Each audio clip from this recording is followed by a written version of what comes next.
Top of the hour, we'll talk about Congress senior party leader Salman Khurshid, who has now backed party colleague Kapil Sibal's remarks over Citizenship Amendment Act. Now, Sibal had checkmated his own party and states where the Congress is in power with his statement that there is no way any state can stop the implementation of Citizenship Amendment Act when it is already passed by Parliament. Speaking at the Kerala Lit Fest, Sibal said the state governments that say that they will not implement the CAA are actually acting against the Constitution. Listen in. Sibalji, you mentioned and referred to CAA and NRC. See, Kerala has been up in arms against this CAA as well against NPR and NRC. And technically you are saying that it is very difficult to say that we won't implement a law passed by the parliament. But the Kerala government has taken a position that they will not cooperate with CAA or the NRC. And likewise, I think many of the other governments also have said. Technically you are correct. But if a state government or rather if a dozen state governments do not cooperate with this NRC CIA process, where are you going to see this? I think the answer has to be at two levels. What you're sending is a message to the Union of India that all states are unhappy with the CAA and the NRC and the National Population Register. That's a message that is being sent. I wish the Union of India hears that message. But at another level, the NRC is based on the National Population Register. Correct. And the National Population Register is to be implemented by the local registrar. And the local registrar has to be appointed at the level of the community in which that enumeration is to take place. And those have to be state-level officers. Exactly. So what is being said is that we will not allow the state-level officers to cooperate with the Union of India. That's what is being said. All right. Practically, whether that's possible or not, I'm not too sure.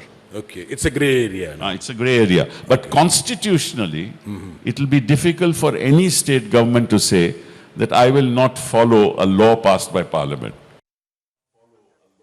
So that is Kapil Sibal saying that once you have a law that has been legally passed by Parliament and the assent that has given by the President to turn it into a law, this is something that all states are bound to follow it. But when it comes to a damage control that he has attempted to do, he goes on to say that he believes that CAA is unconstitutional, where every state assembly has the constitutional right to pass a resolution and seek its withdrawal.